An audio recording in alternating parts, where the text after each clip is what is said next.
आज राज्यव्यापी निखिल ओडिशा जीविका मिशन इसी संघ पक्षरु ब्लॉक कार्यालय सम्मुख में गणधारणा दि जाइछि।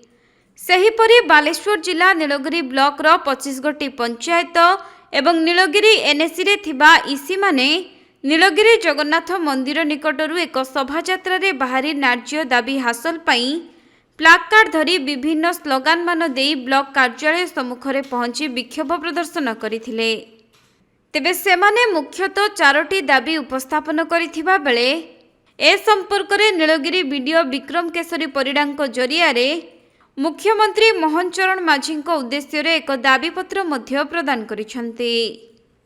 आमर आज जो गणधारणा आम बसीचु राजरास्ता समस्त 25टी पंचायत माँ मैंने आसीचंती।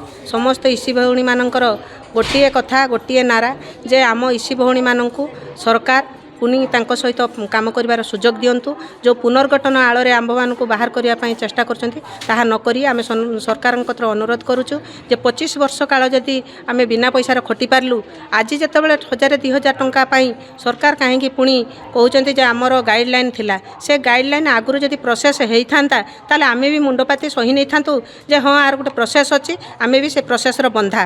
तेणु वर्तमान काहेकि ए कथा उठुची सरकार नुआ सरकार आसीचंती आमे स्वागत जणुछु। बहुत खुशी भी अच्छु तांको सहित काम करिवार हमको सुजोग दियंतु। इसी भौणी माने बहुत काम करंती एवं सेमाने सम्मान टिकक पई ए जगार बसचंती। 1000 टंका पई सेमाने बसी नाहंती सेमाने निजर सम्मान पई बसीचंती। मु सरकार को अनुरोध करूची से पुणी आम मानको सहित काम करांतु हमको काम करिवार सुजोग दियंतु। आमे काम करिया पई प्रस्तुत अच्छु। ए पुनर्गठन को बंद करंतु।